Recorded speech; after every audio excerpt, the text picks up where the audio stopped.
that anymore? Never? There's never been a song that was either in your head or outside somewhere? But no. But see, that's why you do it in the shower, because the shower dries out your voice to yourself. Yeah, you can do that. Well, I can't hear myself. I sing all the time. You all ready?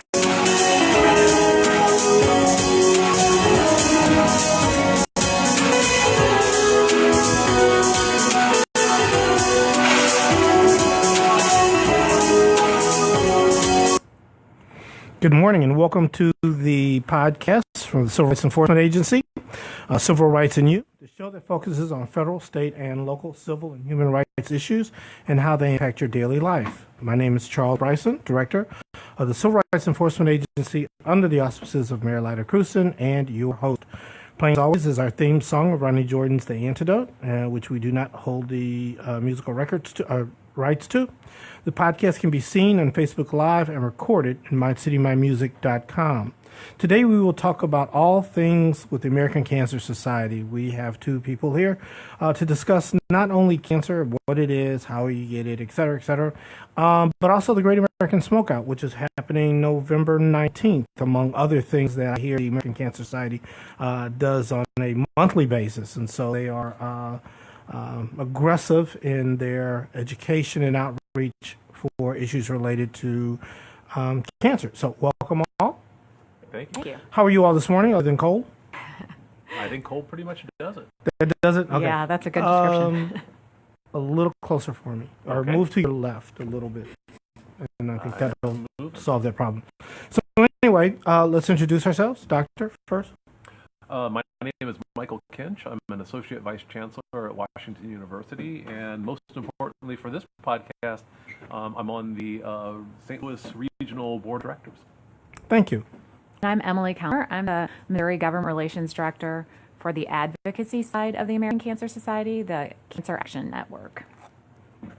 What does So you might hear us call it ACSN, that's a really long name, but the American Cancer Society's Cancer Action Network is a nonpartisan, nonprofit organization dedicated to talking to your lawmakers about cancer and the impact that it has on not only survivors, but their caregivers, and just generally advocating for policies that help eliminate cancer. So we help volunteers share their stories with state and federal lawmakers, and we advocate at the local level for things like smoke-free laws and other provisions like that that'll help prevent cancer. Okay, thank you. So, Doctor, let's start off with what is cancer? So our bodies are each made of trillions of cells.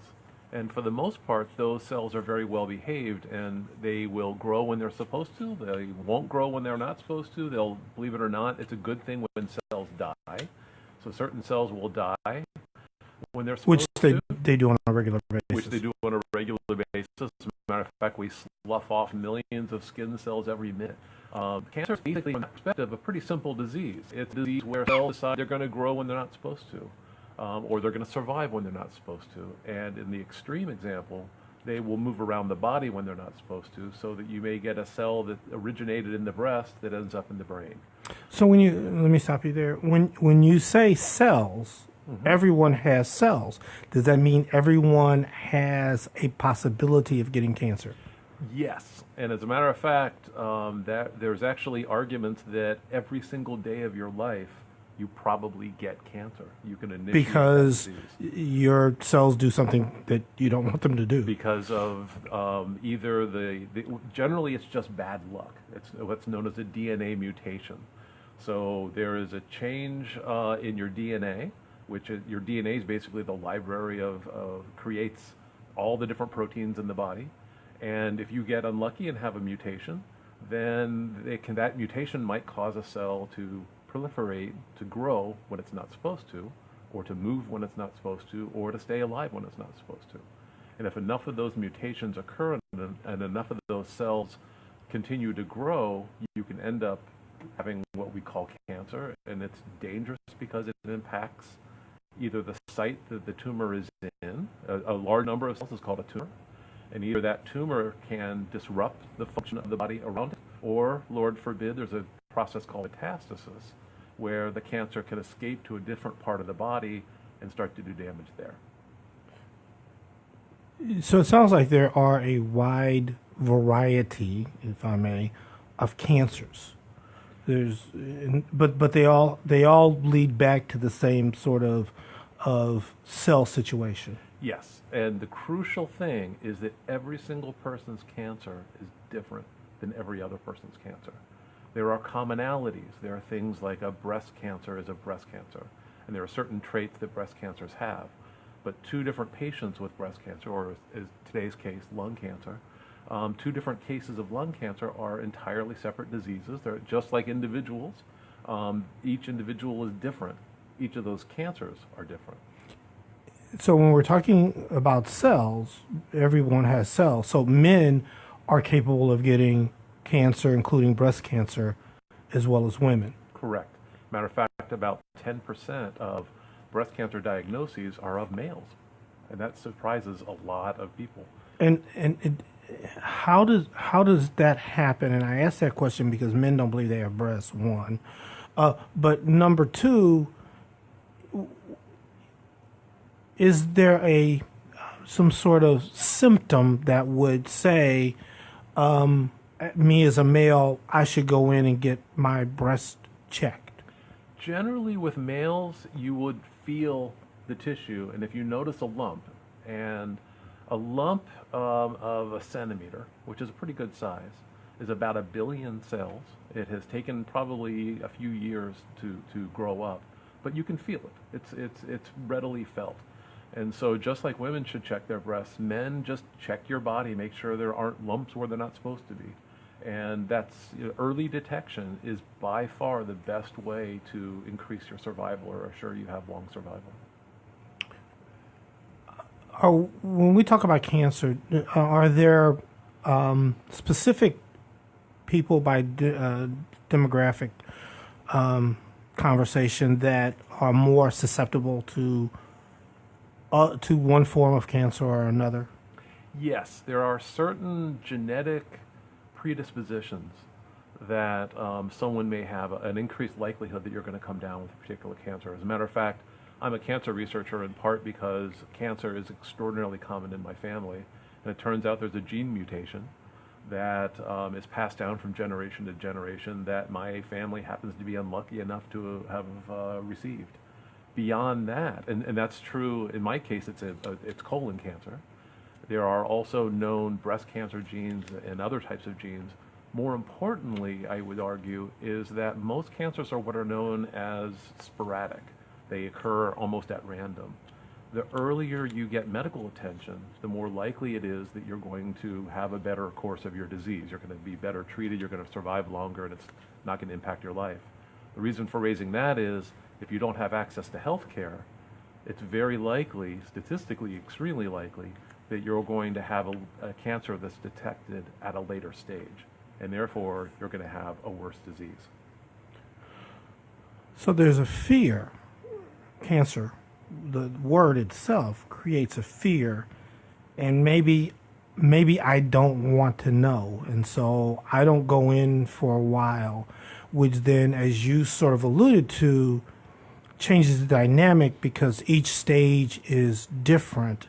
And the earlier I get the detection versus the later I get the detection, I am much more likely to, I'll say this and you can say that I'm wrong, which is fine, more likely to survive their onslaught. But if I put it off for whatever reason, A, money, B, I don't have medical insurance, C, I don't want to alert my kids or my family to what's going on, all those kinds of issues.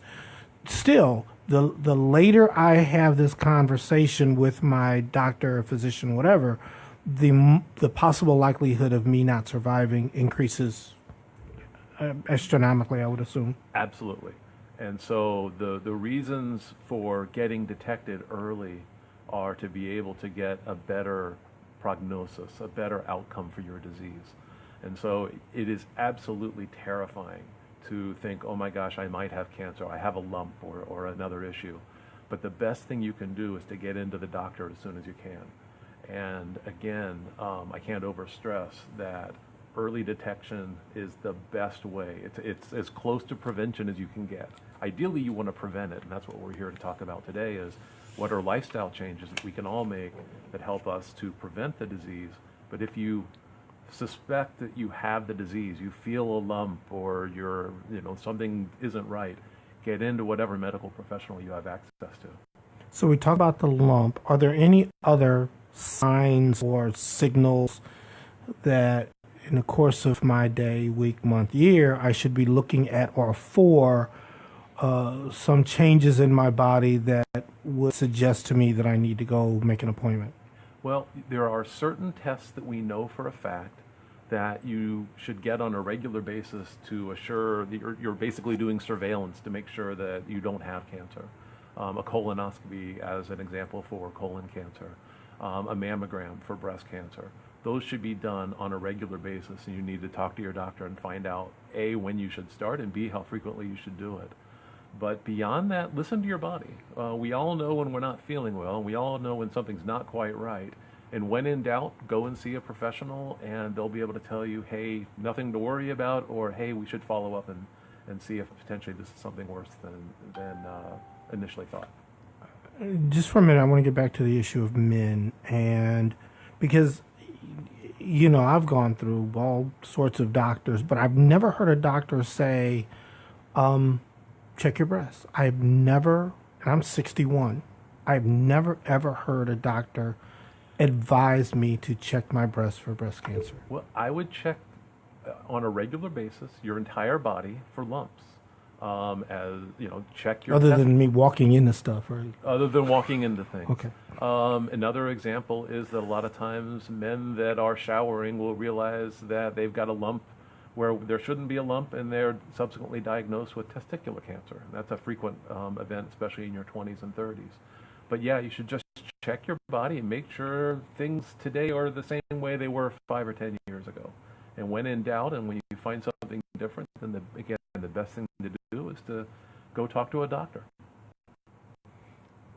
I need to have a whole show about mental health, that I would admit. So I want to talk a little bit about causes, and then we will talk about one particular cause. In working with governments, they tend to not want to admit that some things may be going on in a particular region, particular geography. And I'm thinking about the environmental issues. Are there any I shouldn't say it that way. Are there possible environmental causes that would be associated with cancer? We know that there's a number of different things that can lead to cancer. When you talk about environmental causes, the one that comes to mind is radon, which is a gas that can lead to some lung cancer. Now, we know that tobacco use is the leading cause of lung cancer. I want to go back, because isn't radon a naturally caused element in the ground? It is, but it can seep into basements and areas like that in the home, and exposure to that can be a risk factor for lung cancer. Okay. So that's just the first one that comes to mind. There are tests that you can do to see whether that's going on in your home, and that's something that we generally think it's a good thing to check out when you're looking to buy a home. So that's just one example of a environmental cause that's out there. But like I said, the number one cause of lung cancer in this case is tobacco use, and we know that 1 in 5 deaths in the U.S. are caused by tobacco use. So and it's the number one preventable cause of death in the U.S. Is that all forms of tobacco use? Yes. So, and that includes what people call smokeless. Right. In Missouri, we know there's an estimated 11,000 cancer deaths. Just 11,000 deaths in general that are caused by tobacco use. But a third of the cancers that happen in Missouri are attributable to tobacco use. So part of what American Cancer Society does, I would suggest, is lobby around around issues of smoking, where it can take place, or stopping it altogether in like restaurants and bars and other things like that? Sure. So we go to communities where there are people that are interested in making a difference in the fight against cancer. Sometimes there's cancer survivors who want to share their stories and help impact public policies. So we help them with their advocacy at the local, state, and federal level. And one of the ways at the local level is helping pass smoke-free ordinances to protect people from the dangers of secondhand smoke. Have they? So I want to look at this on a national level, because St. Louis is sort of not late to the game, but we've probably only had 3 or 4 years of being smokeless in most restaurants and bars, or has it been longer than that? I think it's been a little bit longer than that, but there are still, unfortunately, parts of St. Louis City and St. Louis County where smoking is allowed in public. Okay. So we wouldn't consider St. Louis to be an area that's smoke-free, just because there are a number of workplaces where people are still exposed to secondhand smoke. Okay. My point really was, I know you get national statistics from other locations that, because I don't think any place that I know of is really smoke-free. There's a reduction, but we can argue that point. Are there places that have had longer experience than St. Louis City and County's had? And have there been any research in the reduction in cancer? Well, we just or lung cancer, I should say. Sure.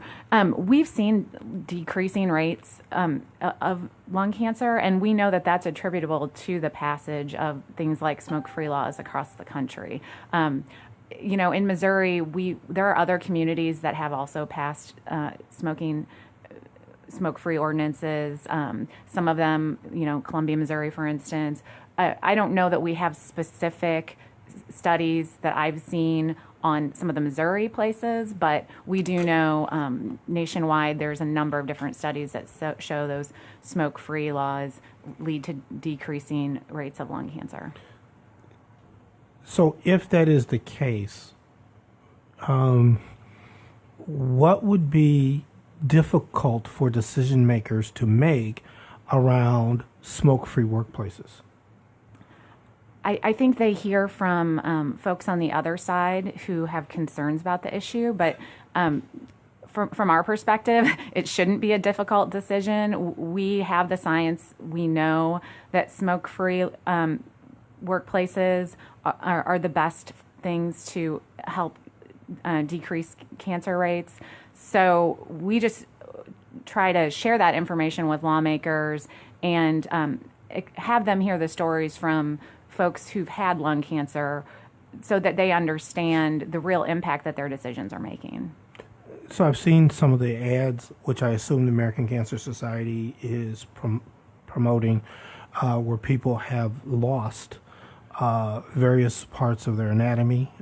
See the one, somebody has the jaw, several people I think have jaws removed. One person has a trach. But I remember being in, I want to say, high school, where they had the two lungs, and you had the good lung and the bad lung. And that to me seemed pretty simple, that I didn't want that one. I wanted the one that I think would allow me to breathe every day.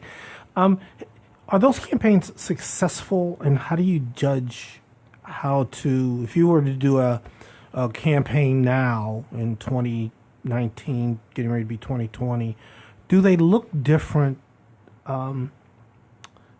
because the audience may be different? Kids are now, you've got kids smoking very young age, and at some point we'll get to the vaping issue.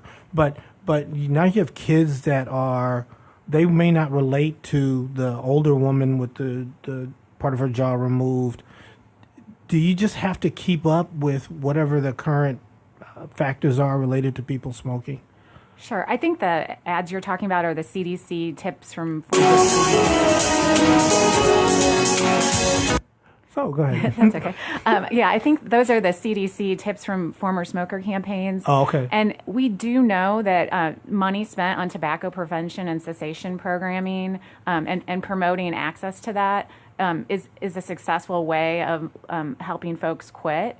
So in Missouri, if you'll notice those ads will tell you to call 1-800-QUIT-NOW.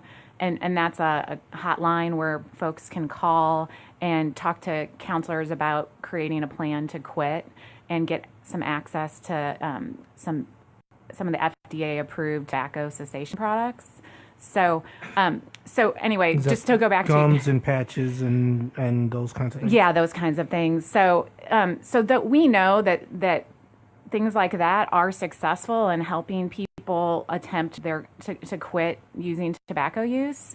Unfortunately, in Missouri, the amount of money that the state spends on using and putting out campaigns like that is minimal. So we do get some federal funding to run those types of campaigns, but to your point, we're not able to do some of the more sophisticated and extensive campaigns that have been successful because of the lack of funding here. But wasn't there a settlement around the three biggies with Phillips and RJR Tobacco and somebody else, Reynolds, that said part of this money was going to go to smoking cessation products or projects, I should say? That was certainly the intent of the Tobacco Master Settlement I think you're talking about from the 90s. Unfortunately, in Missouri, the decisions were made to spend the money elsewhere. So we spend less than a 0.25% of the recommended amount from the CDC on tobacco prevention cessation. So I'm sorry, can you, because I couldn't wrap my brain around that. What was that number again? Less than a quarter of a percent. Okay. So the CDC recommends that you spend $72.9 million in Missouri on tobacco prevention cessation. We know that the tobacco industry spends about $355 million on tobacco marketing in Missouri. But unfortunately, here we spend a minimal amount of money to help share those messages with folks in Missouri. I want to talk a little bit about nicotine and its addictive products, or however you want to phrase that. Property, thank you. So nicotine, is my understanding, is one of the most addictive drugs anywhere. Is that correct? Well, we certainly know that when kids start using tobacco products, it's very harmful for them. And Dr. Kinch might be able to help me out here, but the developing brains of teenagers when they're exposed to nicotine have some very harmful effects. So once again, it has addictive properties that get you hooked. And so when you start at a young age, which a lot of folks do, then you continue on, and it's very hard for you to quit. And it is extremely addictive. And I think that's the way you have to look at smoking, is that it has a very bad light to people say, well, don't you have the self-control to not smoke? People that are addicted to nicotine are addicted to a drug. And so we need to help them get off of that drug in the same way that, the very tragic ongoing opiate addiction. Again, this is a drug. It's a chemical that's taken over the body, and we need to help these folks get past that. And it probably does not help. And I liken this then to alcohol or any other drug. I can't quit because my family hasn't quit. I can't quit because I'm around my friends and they haven't quit. And so there's a problem there because I'm always surrounded by it. So there's an environmental aspect to it, absolutely. But there's also increasing evidence to suggest that in many cases there's a genetic predisposition. In other words, someone may actually be born with a higher likelihood of having an addictive type of personality or being easily addicted to something like nicotine, caffeine, or other things. The difference being that nicotine is truly and utterly dangerous, whereas caffeine your coffee's okay, Oh, thank you. is generally not dangerous. So that's important. So they may be addicted. They may have an addictive tendency, which then smoking makes it even. I know there's some peer pressure, and we all went through that in high school, and you had some of the cool kids smoked and some of the other kids didn't, and all that kind of madness. But you're saying if I didn't start smoking, or by me starting to smoke, I kicked in that addictive tendency that was there anyway. If you're going to get addicted to something, get addicted to broccoli, is what it comes down to. Ooh. Okay, we'll move on from there. So this is the Civil Rights Show, so we'll have this conversation. Can you track smoking by demographics, meaning both race and or income and or age? Well, there's a number of different studies that some of the federal entities do to try to help us determine the smoking rate, and they look at those. They break them down by race. Recently, they've started breaking them down also by, whether you're lesbian, bisexual, those types of things. Those weren't always questions that were asked in the past. Mm-hmm. So yes, there are some surveys that are done by different federal agencies that help us learn, who's using which products, and those are very helpful for public health officials to use when they're trying to help people quit.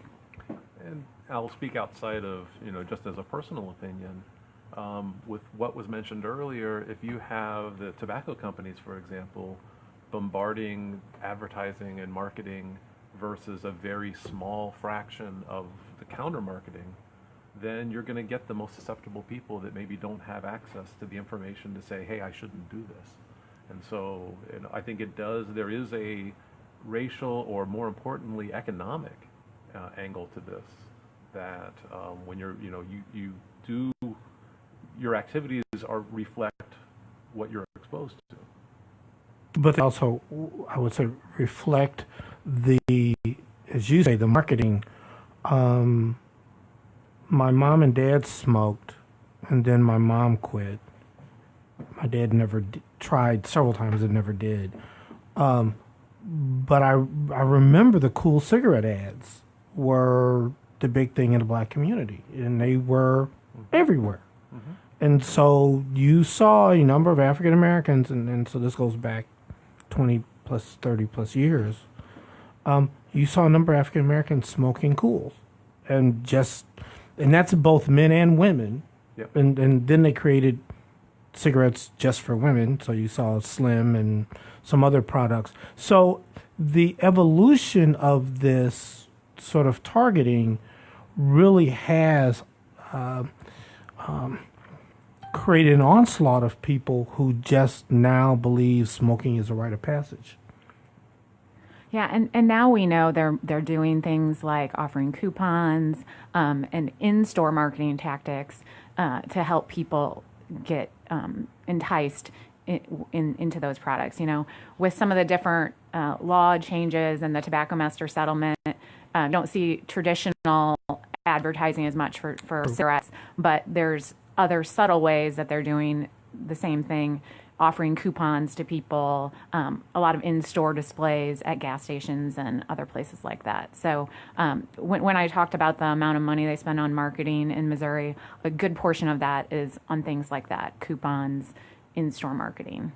As opposed to the overt on TV. Can they even market on TV anymore? There's a federal law that says you can't. That's why, I think you sort of reminded me that there was a federal law that they can't no longer market on TV. Right, you can't have cigarette ads on TV. So. But in the same way that all politics is local, these kind of decisions are made locally too. Like when you walk in the store, so that's where the advertising and the marketing can be very insidious. Yeah, and to your point about different populations, we know that. A lot of the retailers that sell those products are located in parts of the country where there are lower income populations, and that in-store marketing is a significant way of marketing to folks. When you go to the convenience store to get something and there's a huge display there. So Even where the particular displays are located. So if they're located closer to the front of the store, when you walk in, you'll go, oh, I'll pick up a pack while I'm here. yeah. That sort of thing. So before we get into the Great American Smokeout Day, several things. One is, what would be your wildest dream for local governments to do around the issue of smoking and well, I'll say cancer, but specifically smoking? Sure.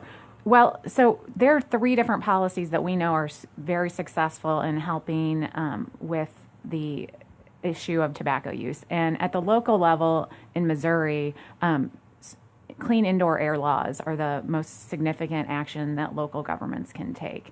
And as I mentioned, we have some in the St. Louis area, but unfortunately, if you work in a casino, if you work in certain venues, you're not benefiting from the protection of those ordinances, and you still are forced to breathe in the cigarette smoke of the patrons and other people. So let me ask the doctor, 'cause I forgot about this. At some point years ago, it was determined that secondhand smoke was not as bad, but extraordinarily harmful. What was that research like, and how did it play into changes that the American Cancer Society thought would be more advantageous for communities? Well, I think that I won't speak for the American Cancer Society, but the science behind the secondhand smoking was very strong when they realized that people that were working in bars and going to restaurants or working in restaurants, places that were public areas and they were being exposed to smoke, were getting high incidences of lung cancer. And so I believe the state of California was one of the earliest to adopt this. Actually, I got my PhD at Duke, and Duke was actually tobacco money. The Duke family was American tobacco. Very much, yeah. And one of the things that struck me, and I'm giving my age away, but in the late 1980s, I was getting my degree, and in Winston-Salem, which is the headquarters city for R.J. Reynolds, they were one of the first cities in the country to ban public smoking. Wow. And so that, to me, made a big impact. But what we've now seen is that when you look at it statistically, thankfully, our rates of lung cancer are starting to plane off, and hopefully they'll soon drop because we're decreasing these exposures. You're not going to see an immediate effect because cancer is a disease generally that takes years and years to manifest itself, to show itself. And so as a consequence of that, it's going to take a lot of effort now to help our future move forward. But having people really go outside to smoke, even though they bring part of that, I would say, particulate matter back in, having them to go out. I mean, I would not smoke if I had to be outside today. I'm sorry. I'm done, quit, stop, never. But I'm sure some of that is really the result of the work of the American Cancer Society and the secondhand smoke, sort of making people go, because I know now in the city of St. Louis, they've extended the space in front of a building or on the side of a building. They've increased that recently, so you really are outside. You're virtually almost on the sidewalk, from what I've seen in the last couple of months. So, do that. I want to take a quick break from all of this and talk about the work of the American Cancer Society before we get to the November 19th and what we expect out of that. So what does the American Cancer Society do? And I know that's a long list because I was all over your website, so you guys do a lot. Sure. Yeah, there's a lot to talk about there, and I can talk about a few pieces of it. And one of the most important things for people to be aware of is that there's a resource through our website at cancer.org where if you're, wanting information about a particular kind of cancer, or, you're caring for someone with cancer, that you can find reliable, vetted information from medical professionals and researchers. And that's just a great resource that's out there. So I'd encourage people to look at cancer.org. But also we have a 1-800 number that is available 24/7, 365 days a year for folks to call if they're, going through cancer or just have questions. That's a great resource, and that's 1-800-227-2345. So just wanted to make sure I mentioned those because so many times, and I don't know, you could probably talk about this, Dr. Kinch, but I've heard cancer patients, when they get diagnosed, their doctor says, don't go Google this. It'll lead you down a lot of inaccurate sites. Right. But, one thing that I think I've heard from the doctors I've talked to, the American Cancer Society's website is a reliable source of information that you can go to. And that's really important for people to be able to have that because their doctors aren't available at, in the middle of the night when they have a question or concern. But also gives you, nowadays, because of Google, gives you some amount of information, or at least what questions, like today, what questions to ask, because you've got some information here on what issues may present itself now and later on. Sure. And one of the things that you can do with the information there is, create a list of questions so that when you go talk to your doctor, you are armed with, the things that you want to talk about.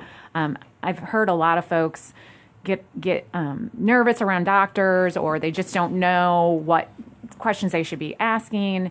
And so, if you want to do some research and look up ahead of time, this kind of helps you with information that you could talk to your doctor about. And also the American Cancer Society, for example, has patient advocacy groups that are collections, be it breast cancer, prostate cancer, and other groups, where you can meet with and interact with and ask questions of other people that are going through the same thing, or that went through it in the past, and they can give advice. And so it's a good, reliable resource. And of course, the danger of the internet, as I think we all know, is that there's a lot of bad information and scary information. And let's face it, we always remember the scary things, not the more reassuring things. And so the ACS website is actually one of the few places that is very reliable for a disease that is highly varied. So it's a great resource. Are there any services that you all provide local that are, asking more on a question, are there services that you all provide locally, and is there a fee associated, or I know it may depend on whatever the service is? There are all of the services that we provide locally are free. So one of the other programs that is available is something called the Road to Recovery program. So if you're a cancer patient in the area and you don't have a ride to treatment, you can call our 1-800 number, and we'll help connect you with volunteers who can help provide a ride. And we also have some, paid transportation as well. But we know that people often have the barrier of being able to get to their treatment and get back. And so that's something that we're helping with here in the St. Louis area.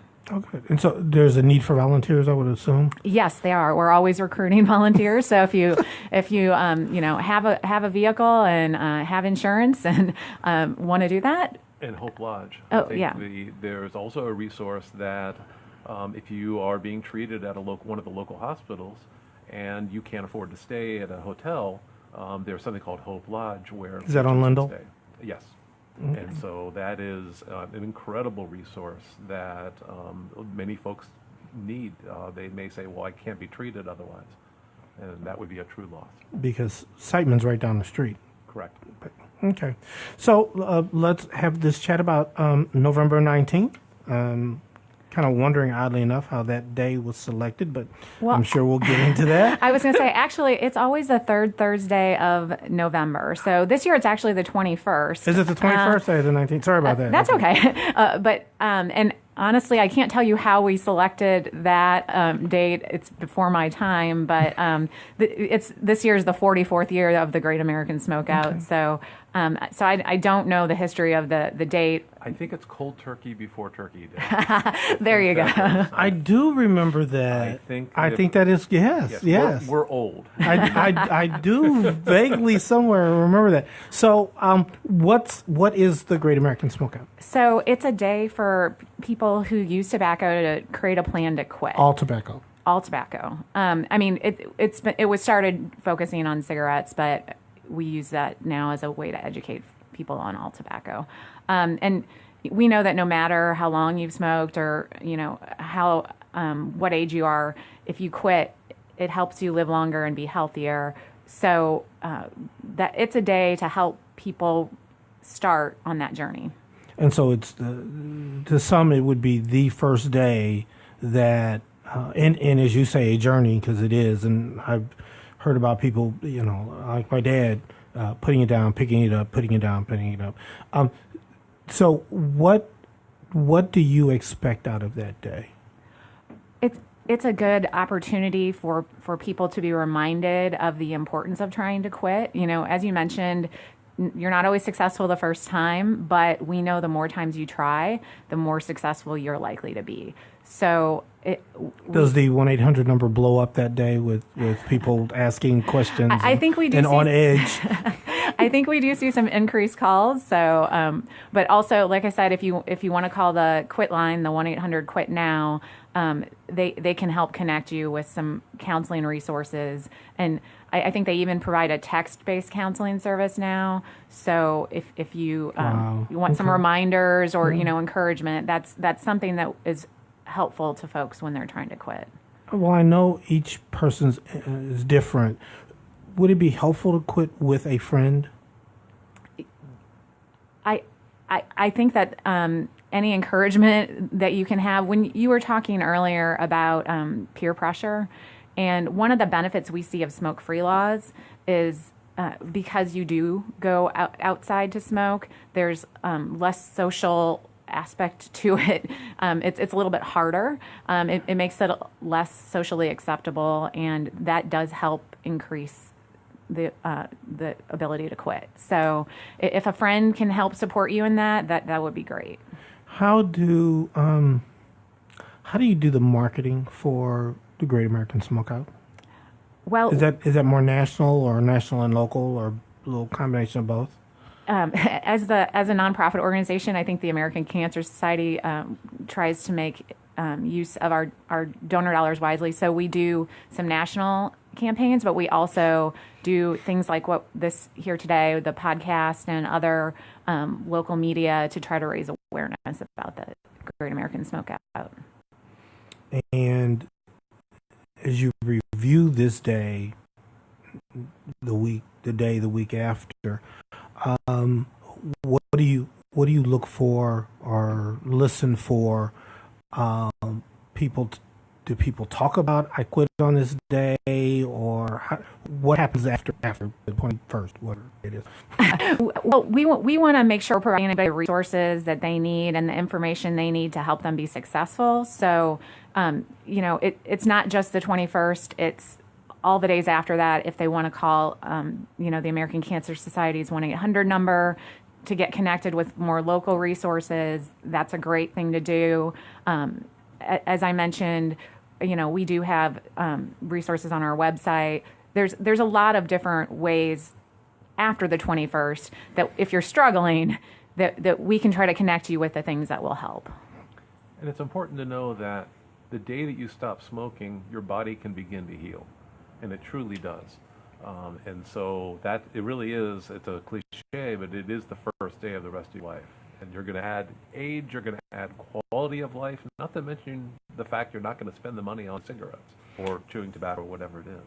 I don't remember if I read it or saw it, but there used to be, I want to say, an ad that showed or told the story of what changes in your body from the first day you stop smoking. Do you remember that? I've seen the statistics, and I can tell you that your arteries start to clean up.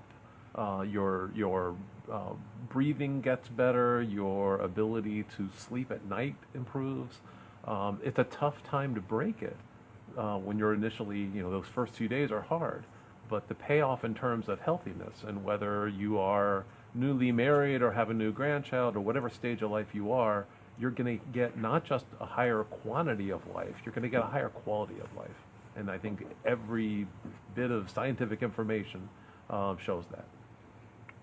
I'll see if I can find that and put that on our the CREA Facebook page, because I thought that was important to, as you say, your arteries, breathing. I'm not bent over after walking half a block, and my lungs are clear. Even those sorts of things, people kind of don't.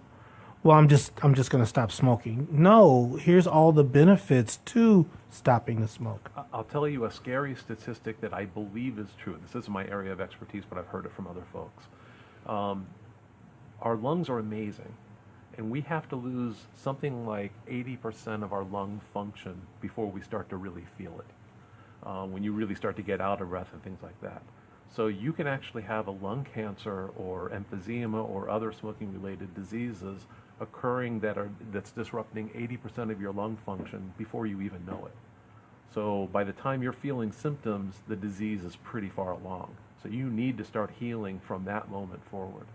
Can your lungs over time heal themselves? Yes. Or however that's phrased? Yeah. So if I were to stop smoking today, at some point my lungs will be clear. At some point, well, hopefully your lungs will be clear. The question becomes, have you done irreversible damage? Have you, for example, cancer is not going to generally spontaneously go away. And so you would potentially need to get treated. But it's also been shown that if you continue smoking and you've already got a tumor, you're going to make that tumor all the more aggressive. So unless the damage is irreversible, your lungs will improve and it will get better. So it's, in general... You will increase your quality of life. Yes. And some people say, well, I've smoked this way, so I'm going to continue because it hasn't hurt me up till now. Well, that's the amazing thing about the lungs, is that it may have wiped out 80% of your lung function. You just didn't know it yet. But if you stop now, you can start to get that lung function back. You were scribbling, so I didn't know if you had a... I was just writing myself a note to send you the link, because I have seen the statistics about when you quit.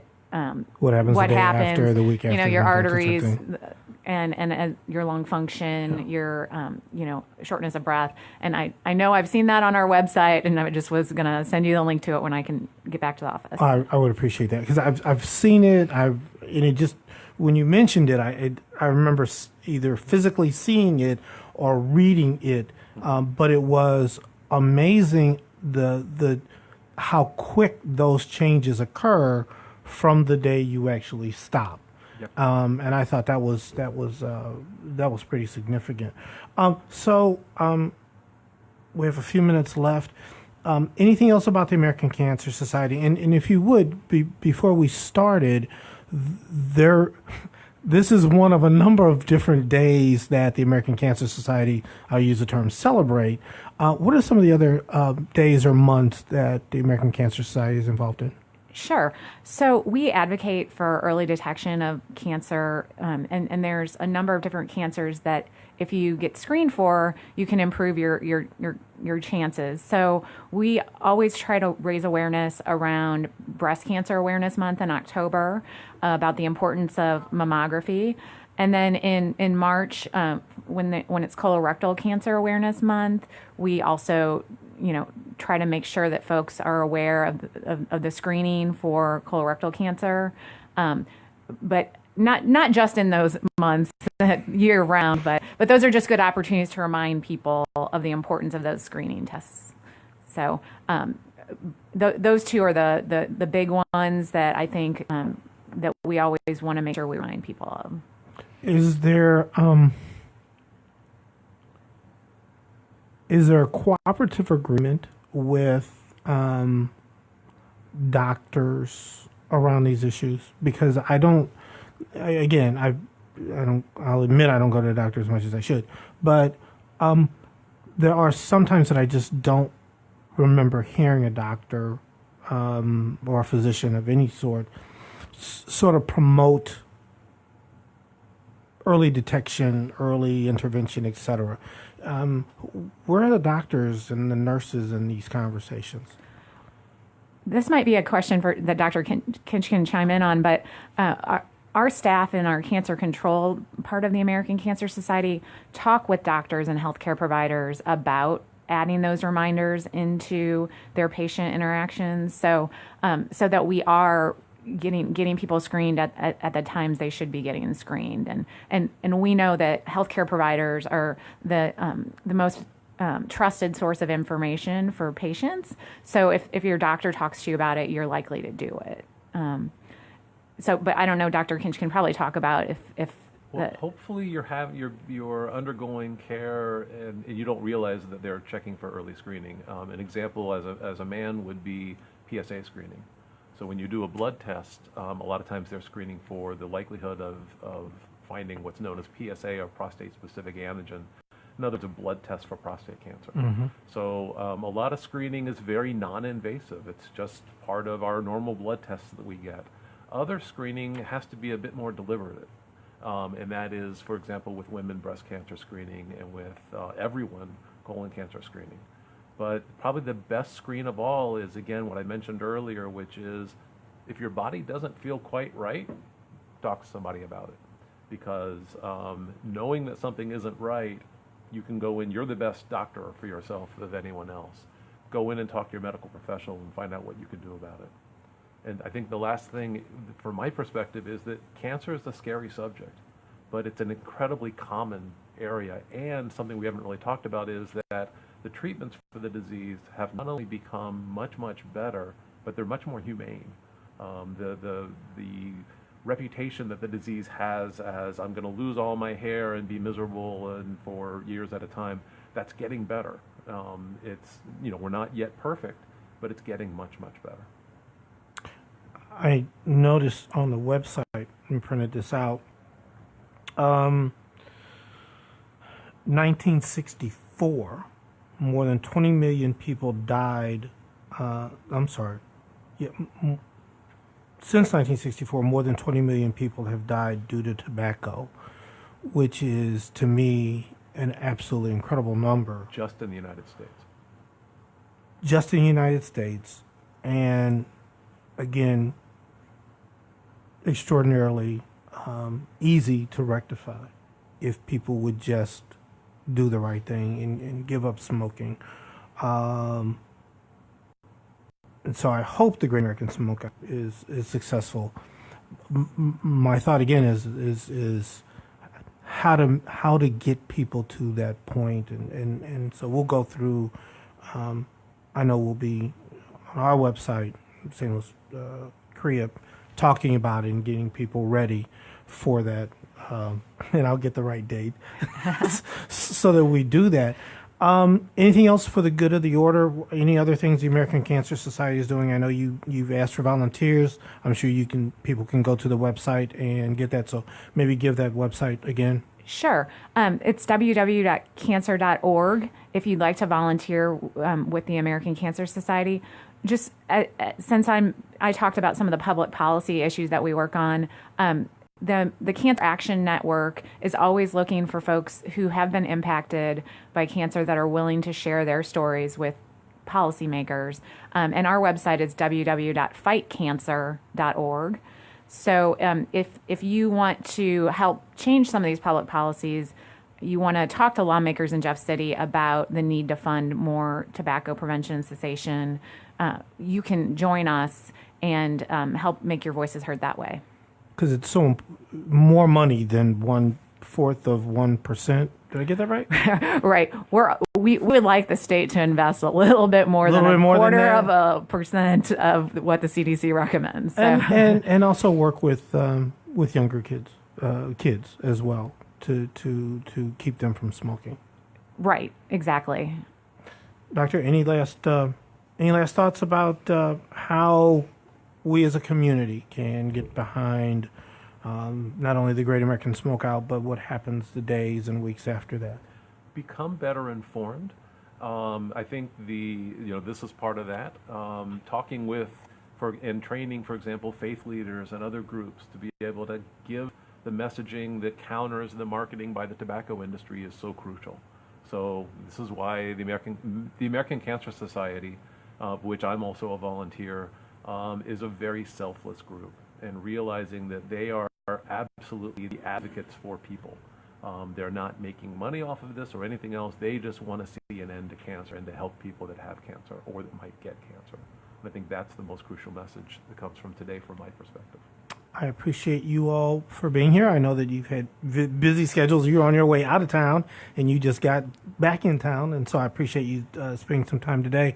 We will assist in any way that we can in this fight, because it is crucial, and more importantly, it's not only crucial, but it's preventable. And I think it's just as you said, maybe we need to take this advocacy to some of the local convenience stores and kind of decrease some of the marketing that they do, adverse marketing right from the beginning when you walk in the store. So maybe that's something that people who hear this and want to control their neighborhood can be more effective.